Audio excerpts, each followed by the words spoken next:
Hi, I'm Robert Ash, and welcome to Sushi Samba. Back in Buffalo, New York. Started as a dishwasher in a local Italian restaurant in the neighborhood. Worked my way all the way up to sous chef by the time I was 15, 16 years old. Just kind of helped run in the kitchen by then. Tomorrow morning, I'll probably wake up about 9 o'clock in the morning, and I'll stay all the way through until 1, 2 a.m. It's long, hard hours. It's a tough balance between your relationship at home and then your relationship with work. I have a wife at home who is very understanding. She's worked in the business as well for a few years, so she does kind of understand the hours a little bit more than somebody who has never worked in this business and would never really understand. When I am home, I really don't like to cook, but when I do, just very simple stuff, tuna noodle casserole or something fun, things that you don't have at restaurants that your mom used to make. My parents have been a big inspiration, just growing up, it wasn't the easiest life, They've always been one to get me to keep pushing myself more and more. They've been just the biggest inspiration in my life.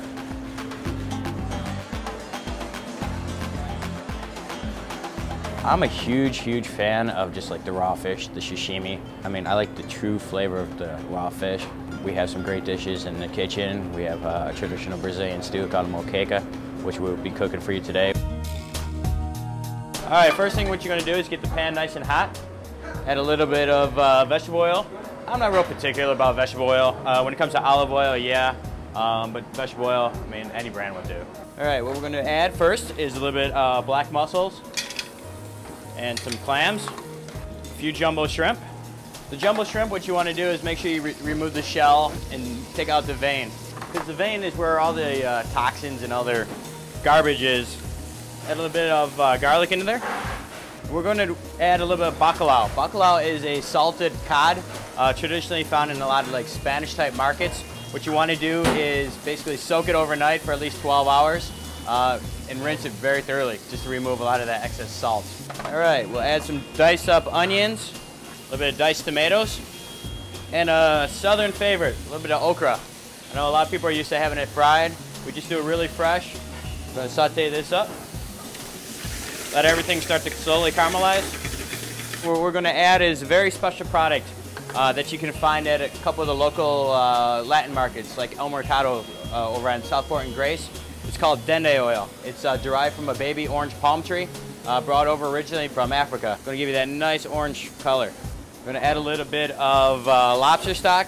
If you don't have your own lobster stock, you can use clam juice or any type of broth that you want. Even chicken stock or chicken broth will work.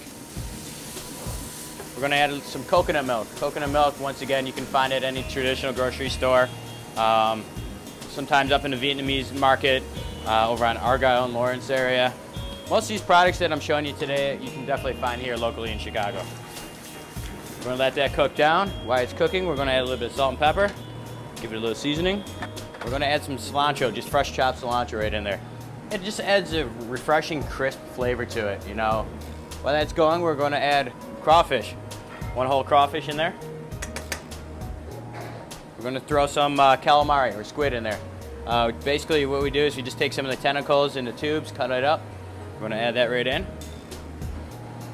You want to add the cooked crawfish tails and definitely the calamari at the end, so it doesn't become hard and rubbery, and because it takes the least amount of time to cook. All right, while that's cooking, just take any typical basic rice that you want. Just cook it up ahead of time. And chimichurri is a mixture of like oregano, parsley, cilantro, some lemon juice, salt and pepper, garlic, and cayenne pepper. That's what we use for our version here. Just everything pureed together in a bar blender and mix it in with the rice.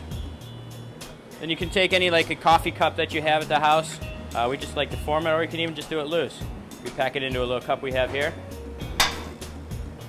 All right, then the last thing we're going to add is a little bit of lemon juice. If you add it too early, it's going to get nice and bitter, so we just want that crisp, clean flavor right at the end.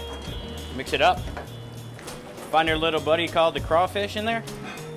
All right, we're going to pour all that nice, yummy goodness into that pot. Then we're going to add a couple little garnishes. We got some chopped up roasted cashews. Final, just a little bit of scallions cut on a bias. So what we do is you just take it from here, right to our plate. Voila, we serve it right to the customers. Great spot, really good.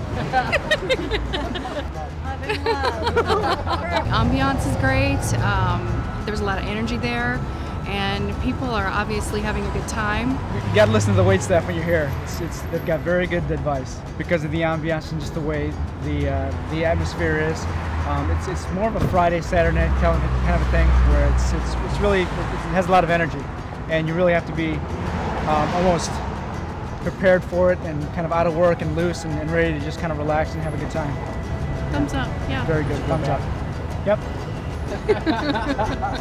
People visually, you know, they taste things with their eyes. I like to see the expressions on people's faces, you know, when they get that food, you know, and they're just like, first they're wowed by the presentation, and the second of all, they're just like, this is even better, you know, than I thought, you know. I found what I like to do early in my life, you know, and I've been pursuing it. I mean, I'm very passionate about what I do, and I enjoy it very much.